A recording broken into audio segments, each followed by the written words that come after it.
Greetings and welcome to Questions with Deadman. My name is Jared. Today our question is, what is theonomy? Theonomy is comes from two Greek words, theos, which means God, and nomos, which means law, God's law. So ultimately, theonomy is the system that believes that we should obey God's law. At some level, every Christian is a theonomist. However, most Christians don't believe that there is actually relevance from the Old Testament law to today in New Testament times, even as New Testament Christians. When in reality, Jesus comes and he doesn't say, I've come to get rid of the law. He actually says the exact opposite. The way I was raised, the way that most people understand the law, they think that Jesus came to abolish the law, when that's not true. He said, I did not come to abolish the law in Matthew 5:17, but to establish or to fulfill the law. And then he goes on to actually explain what the law was always meant to say and how we're supposed to obey it.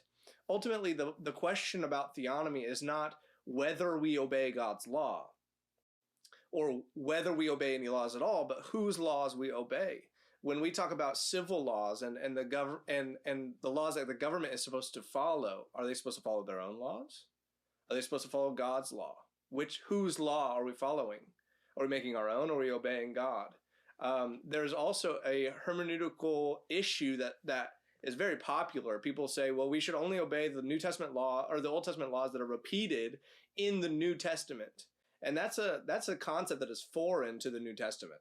That is not a concept that is assumed by Paul or by any of the writers of the New Testament. In fact, Paul assumes often that he assumes once in Acts that he's guilty, and if he's guilty of the death penalty, let him have it.